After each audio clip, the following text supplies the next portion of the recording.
내 이름은 애나. 고등학교 1학년인 16살. 나는 뇌의 기능장애로 인해 생기는 언어장애를 갖고 있습니다. 말하자면 말더듬증. 발병한 건 초등학교 3학년 때입니다. 새로운 반을 배정받는 날이어서 꽤 긴장을 한 나는 자기소개를 할 때 말문이 막히고 말았습니다. 이 이름은 애나입니다. 그 순간 반 애들이 크게 웃어서 내 머릿속은 새하얘졌습니다. 왜 이러지? 왜 말이 안 나와? 입이 안 움직여. 이제 싫어. 엄마 도와줘. 담임 선생님은 긴장해서 그래 라고 하면서 상냥하게 대해주셨습니다. 하지만 선생님의 상냥함은 그렇게 오래가지 않았습니다.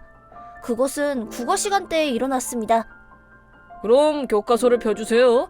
교과서 28페이지에 그걸 누가 좀 읽어줄래요? 선생님의 말에 나는 깜짝 놀랐습니다. 그때의 긴장이 다시 덮쳐왔습니다. 내 심장은 크게 두근거렸고 지금도 튀어나올 것만 같았습니다. 그 순간이었습니다. 애나가 읽어볼까요? 애들이 이렇게나 많은데 왜 나지? 나는 교과서를 펴고 읽기 시작했습니다. 하지만 에마의 모험! 교실 안은 웃음소리로 가득 찼고 선생님은 당황해하시면서 괜찮으니까 자리에 앉아요. 모두들 조용히 하렴. 웃지 말고. 나는 어떻게 할 수 없는 부끄러움으로 가득 찼습니다. 그리고 친구들은 나를 놀리기 시작했습니다. 너 평범하게 말을 못하는 거냐? 나는 책 읽는 게 특기라고. 몇 번을 말하는 거야? 기분 나빠. 그리고 남자애가 한 명 더 다가왔습니다. 또 놀리는 건가 싶어서 나도 울 것 같았습니다. 야, 사람 좀 놀리지 마. 사람을 비웃다니 최악이야. 그런 말을 들은 아이들은 도망쳤습니다. 고마워. 말이 안 나와. 왜 안 나오지? 미안하다고 말하려고 했는데 말이 나오지 않았습니다. 말더듬 증상에는 기본적으로 3가지의 증상이 있습니다. 반복, 부수적 행동, 막힘. 반복은 음이나 말의 일부를 계속 반복하는 증상. 부수적 행동은 말의 일부가 늘어지는 증상. 막힘은 말을 시작할 때 막혀버리는 증상입니다. 이건 병행해서 발병할 경우도 있어서 나 같은 경우는 반복과 막힘 증상이 있었습니다. 나는 이때부터 친구들과 멀어졌고 나만의 공간에 갇혀있게 되었습니다. 그리고 혼자만의 시간을 갖기 위한 책은 꼭 있어야 했습니다. 집에서도 애나, 다녀왔어. 어서와. 배고프지? 지금 바로 밥 할게. 빨래 넣어줬구나. 애나 고마워. 응. 고마워. 잠깐 기다려. 오늘은 애나가 제일 좋아하는 햄버거야. 엄마는 일 때문에 늦게 들어와서 나는 빨래를 도왔습니다. 처음에는 가지런히 개지 못했지만 지금은 가지런히 갤 수 있게 되었습니다. 어린데도 엄마가 힘들구나 하고 생각하며 뭔가 할 수 있는 게 없을까 하고 생각했습니다. 그래서 청소나 밥을 지을 수 있게 되었습니다. 잘 먹겠습니다. 어때? 오늘은 치즈 햄버거로 해봤어. 맛있어. 다행이다. 그래 맞아. 수업 참관이 있지 않나? 괜찮아. 엄마는 바쁘니까. 지금 뭐라고 하는 거니? 좀 더 평범하게 말하도록 해. 설마 학교에서도 그렇게 이상하게 말하는 거 아니지? 꼴 보기 싫으니까 하지 마. 엄마한테 이런 말을 들을 거라고는 꿈에도 생각하지 못했습니다. 꽤 충격받아서 말하는 게 싫어졌습니다. 수업 참관에 오면 엄마는 어떤 얼굴을 하게 될까 나는 두려웠습니다. 그래서 나는 집에서도 방에 박혀있는 일이 많아졌습니다. 있을 곳이 없는 걸 느껴서 나는 어떻게 하면 좋을지 괴로움만 매일같이 나를 덮쳐왔습니다. 그렇게 어느 날 산수 수업이 있던 날이었습니다. 이 산수의 답을 아는 사람이 있나요? 아무도 손을 들지 않으니까. 애나야, 알겠니? 나는 말이 나오지 않았습니다. 답은 알고 있었지만 말이 막혀서 목소리가 나오지 않았습니다. 초조해하면 초조해할수록 말이 나오지 않았습니다. 그리고 선생님은 애나야, 알겠니? 모르겠니? 어때? 안다고요. 하지만 말이 나오지 않는 걸. 왜 그러지? 어떻게 하면 되지? 그랬더니 선생님은 갑자기 화내기 시작했습니다. 적당히 하세요. 아는지 모르는지는 확실하게 대답해주세요. 뭐죠 그 태도는? 이제 됐습니다. 나는 성적표가 다 0점이어도 좋으니까 조용히 수업을 받고 싶었습니다. 그리고 한 달 후 엄마한테도 말을 하지 않는 게 걱정이 되었는지 나는 처음으로 엄마와 함께 병원에 갔습니다. 이때 처음 말 더듬증을 진단받았습니다. 혜나, 지금까지 엄마가 눈치채지 못해서 미안해. 심한 말을 해서 정말로 미안해. 괴로웠지? 정말 미안해. 괜찮아. 사과하지 마. 혜나, 말을 하려고 하지 않아도 되니까 천천히 애나의 페이스대로 하도록 해. 쳐줘야 할 필요 없어. 엄마는 잘 듣고 있으니까. 알겠어. 지금까지 계속 무서웠던 엄마가 지금은 너무 상냥해서 나는 기쁘고 기뻐서 눈물이 나왔습니다. 혜나, 울지 마. 언제나 엄마가 곁에 있으니까. 무슨 일이 있으면 엄마가 구해줄게. 그러니까 안심해. 엄마 강해? 물론이지. 엄마는 누구한테도 지지 않을 거니까. 애나를 위해서라면 힘 100배, 호빵맨보다 강하니까. 만약에 애나를 비웃는 녀석이 있다면 호빵 펀치라고. 후빵 먹고 싶어. 배가 고파. 그래. 아까 사둔 호빵이 있었어. 그걸로는 부족할 테니까 오믈렛 만들어서 코코아랑 같이 먹을까? 나는 코코아 만들래. 그럼 엄마는 오믈렛? 오랜만에 엄마와 대화를 한 기분이 들었습니다. 나는 엄마가 이해를 해줘서 커다란 안심감에 휩싸였습니다. 엄마와 대화하는 건 무섭지 않아서 그때부터 나는 성장하게 되었습니다. 하지만 말 더듬증이 회복되지는 않았습니다. 지금까지의 학교와는 다를 거라고 새로운 기분으로 고등학교에 입학하게 되었습니다만 나는 기분 나쁜 괴롭힘을 겪게 되어버렸습니다. 주범은 같은 반의 미키오. 초등학교 때부터 혼자만의 시간을 보내기 위해서 나는 책을 읽기 시작했습니다. 그건 중학생이 돼서도 똑같았습니다. 하지만 고등학교에서는 유화 그림에 흥미를 가지게 되어서 미술 선생님한테 배우면서 쉬는 시간을 이용해서 미술실에서 보내는 시간이 늘었습니다. 하지만 시간이 있으면 교실 구석에서 책을 읽고 있었습니다만 야, 거기서 뭐하고 있는 거야? 책만 읽기나 하고. 너 오타쿠지? 뭘 건방지게 한숨을 쉬는 거야? 이 오타쿠녀나. 오타쿠니까 친구도 없는 거지. 기분 나쁜 여자야. 이리 내! 갑자기 일어난 일에 나도 모르게 말을 내뱉어버렸습니다. 뭐 하는 거야? 그만해! 뭐? 무슨 외계어를 말하는 거야? 너 무슨 인이냐? 어느 별에서 온 거야? 돌려줘! 우와, 재밌는 물건 발견했다. 이제부터 3년 동안 재밌는 생활을 보낼 수 있겠어? 응? 하이에나! 에나가 아니고 하이에나! 책 돌려줘! 이거? 딱 좋네. 내가 요리해줄게. 미키오는 그렇게 말하면서 교실에 누가 가져온지 모르겠지만 책에 뿌리기 시작했습니다. 하지 마, 부탁이야! 손에 묻었잖아. 젠장, 손 씻고 올게. 그렇게 말하면서 미키오는 교실을 나가버렸습니다. 내 소중한 책, 아빠가 예약까지 해서 사다 준 소중한 책인데 나는 분해서 크게 울었습니다. 뭐가 분하냐고. 이런 일을 당해도 되돌려주지 못하는 게 분했습니다. 나는 미술 선생님과 이야기해서 미술실에서 그림을 그릴 수 있게 되었습니다. 유화는 처음이었지만 원래부터 수채 하나 펜으로 그림을 그리는 걸 정말 좋아했습니다. 그래서 유화를 알게 됐을 때 꼭 그려보고 싶다고 생각해서 나는 더욱더 미술실에 틀어박히게 되었습니다. 내가 교실에 없으니 미키오한테 괴롭힘 당하는 일이 줄어들었습니다. 이걸로 드디어 평안한 생활을 보낼 수 있어. 그렇게 생각할 때였습니다. 너 여기 있었던 거냐? 숨을 생각이었던 거냐고. 건방지게 그림을 그리고 있는 거야? 오늘은 책으로 요리는 하지 않을 거니까. 미키오 뭐? 그 대신에 이 그림 그리는 법 좀 알려줘. 이거 유화라고 해. 그려보면 재밌어. 미키오도 관심 있어? 뭐 그렇지. 나라면 좀 더 참신한 그림을 그리겠지. 한 그 순간이었습니다. 이렇게 해서 이렇게지? 하지 마! 참신하지? 전재화가 미키오 씨 탄생!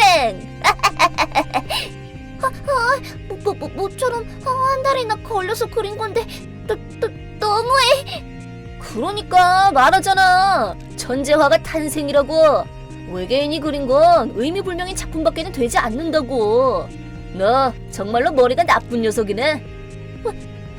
왜 이런 짓을 하는 거야? 너 같은 녀석을 괴롭히면 엄청 기분이 좋거든. 너는 인간이 아니야. 외계어로 말하니까 외계인. 아니, 외계인 이하의 정체불명의 생명체야. 철저하게 괴롭혀줄 테니까 각오하라고. 미키오는 내가 그림을 그린 캔버스를 커터칼로 찢어버렸습니다. 이건 선생님과 이야기하면서 한 달이 걸려서 겨우 완성한 그림인데 나는 반격할 수 없는 자신이 싫어졌습니다. 그리고 다시 미키오가 찾아왔습니다. 너 정체불명의 쓰레기 같은 걸 그리고 있는 거야? 뭐야 그 표정. 짓밟힌 두꺼비 같은 표정이네. 뭐 하러 온 거야? 이제 하지 마! 모처럼 이 몸이 직접 와줬는데 좀 더 기뻐하라고. 안심하라고. 오늘은 천재 화가는 휴일이니까 인류 요리사도 휴일이야. 아쉽네. 그 말인즉슨 아무것도 없어. 아무것도 안 한다고? 그런 이유로 오늘은 인류 사진작가가 돼주지. 이 몸은 재능이 있으니까 맡겨두라고. 뭘 할 셈이야? 아무것도 안 할 리가 없잖아. 정말 머리 나쁘네. 이 그림 주위를 한 바퀴 돌면서 오랄랄로 라고 하는 거야. 알겠지? 그런지 못해. 뭐? 너 뭐라고 했어? 너 지금보다 더 심하게 당하고 싶어? 캔버스를 고정한 이젤을 정중앙에 놓고 그 주위를 한 바퀴 돌라고 했지만 나는 너무 부끄러웠습니다. 게다가 거부할 수가 없어서 나는 할 수밖에 없었습니다. 하지만 그걸 미키오는 동영상으로 찍고 있었습니다. 부끄러워서 머리가 이상해질 정도였고 아무래도 좋았습니다. 그렇게 나는 학교를 가지 않았습니다. 엄마는 틀어박혀버린 나를 혼내지 않았습니다. 애나, 무슨 일이 있었는지 모르겠지만 엄마는 애나를 지킬 거니까, 엄마는 애나 편이니까 말하고 싶을 때 말하렴. 엄마 일하고 올게. 알았어, 다녀와. 나는 상냥하게 해주는 엄마한테 괴롭힘 당하는 걸 말할 수 없었습니다. 내가 괴롭힘 당하는 걸 알면 분명 슬퍼할 테니까. 나는 모든 게 싫어지기 시작했습니다. 이대로 학교도 다 때려치우고 싶었습니다. 눈물이 쏟아졌습니다. 이렇게 키워주고 많은 걸 해줬는데 이런 식으로 배신하고 싶지 않았습니다. 하지만 그래도 나는 학교에 가지 않았습니다. 그리고 학교에 가지 않게 된 지 일주일이 지났을 때 현관 벨소리가 울렸습니다. 누구지? 택배? 우편물? 나는 현관문을 열었습니다. 그랬더니 거기에는 미키오가 서 있었습니다. 나는 당황해하며 현관문을 닫으려고 했지만 발에 막혀서 최악의 상태에 빠지고 말았습니다. 야! 하이에나의 애나! 뭐하고 있는 거야? 네가 학교를 안 오니까 재미가 없잖아. 역시 괴롭힐 상대 없으면 말이지. 돌아가! 야, 이 몸이 직접 찾아와 줬더니 그런 식으로 말하면 안 되지. 내가 말했지? 철저하게 괴롭혀주겠다고. 놓칠 리가 없잖아. 잘 봐. 오늘은 선물을 들고 온 거라고. 이거다! 거기에는 저번에 미술실에서 하이에나처럼 행동한 동영상이 업로드돼 있었습니다. 좋은 영상이지? 이거 정말 최고 걸작이야. 상 탈 수 있는 거 아니야? 내 얼굴은 창백해졌습니다. 이런 부끄러운 영상을 업로드 당했고 이제 이 세상이 끝났다고 생각했습니다. 나는 눈물이 넘쳐 흘러서 멈추지 않았습니다. 울고 있는 나를 보며 만족했는지 미키오는 깔깔거리며 집으로 돌아갔습니다. 그리고 나는 완벽하게 틀어박히게 되었습니다. 애나, 왜 그래? 왜 나오질 않는 거니? 배고프지?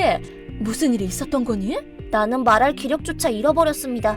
그리고 미키오는 매일같이 집에 찾아왔지만 나는 몸을 떨면서 귀를 막았습니다. 그리고 주말에 또 현관문에 벨소리가 울려서 나는 전기가 온 것처럼 충격에 휩싸였습니다.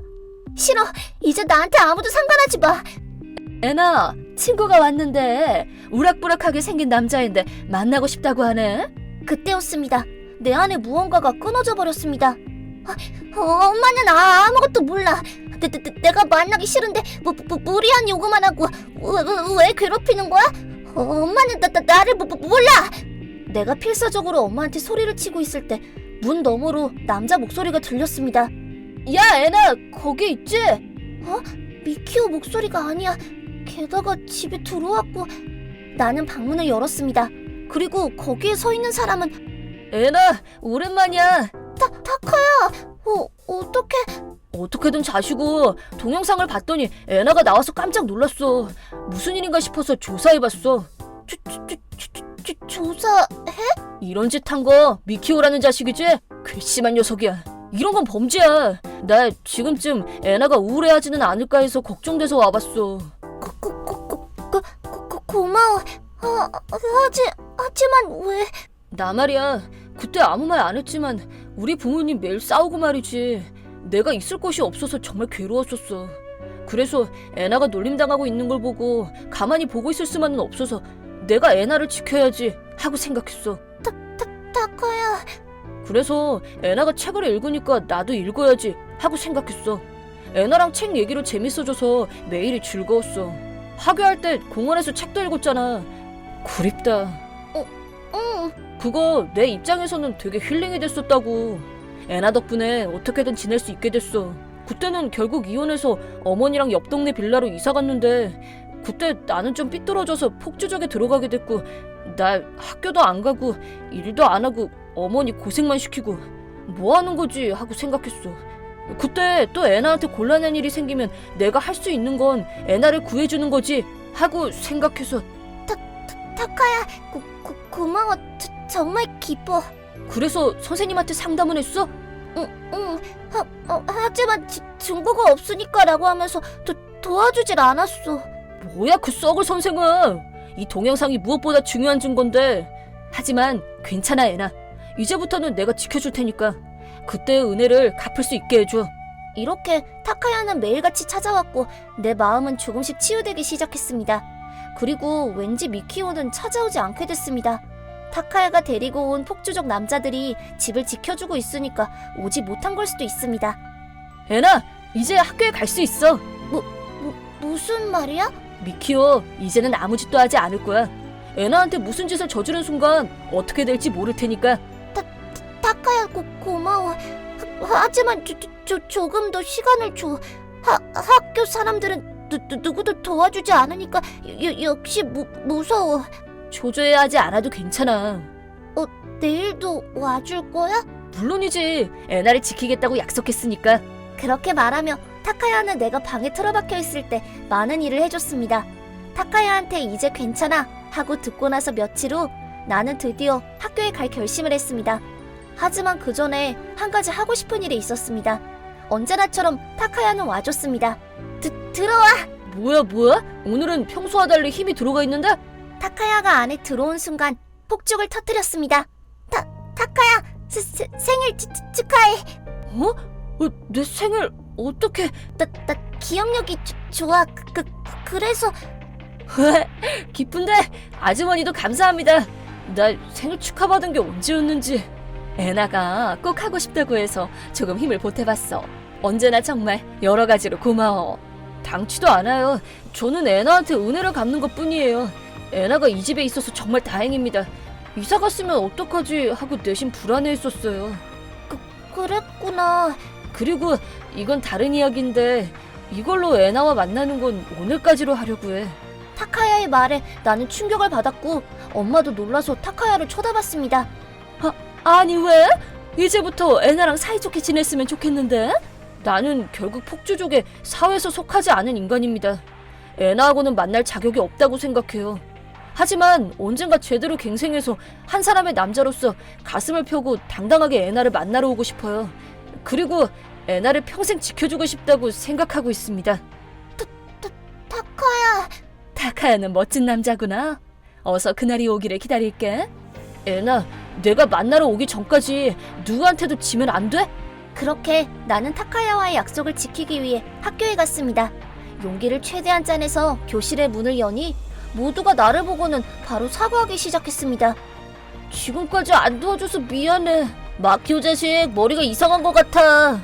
정말로 미안해. 그러니까 목숨만 살려줘. 모두 겁에 질려 있었습니다. 반 친구에게 이야기를 물어보니 타카야가 친구들과 함께 방과 후에 미키오를 불러내더니 교정 한가운데에 매달아뒀다고 합니다. 야, 네가 애나한테 한 행동들을 모두 자백하도록 해. 죄송합니다. 동영상을 업로드한 건 접니다. 동영상이 찍힌 모든 건 제가 협박으로 지시한 것들입니다. 애나를 괴롭힌 건 접니다. 정말로 죄송합니다. 그러고 나서 타카야는 학생들한테 괴롭힌 증언들을 모아서 이렇게 교장을 협박. 학교 측은 바로 미키오와 미키오의 가족을 불러서는 퇴학 처분을 했습니다. 나는 정말 모르는 사이에 타카야한테 보호를 받고 있다는 걸 뼈저리게 느끼고 있었습니다. 한 번 더 타카야를 만나고 싶어. 그렇게 생각하니 거짓말처럼 타카야가 학교 앞으로 마중 나와 있었습니다. 애나가 울면서 학교에서 뛰쳐나올까봐 지켜보고 있었어.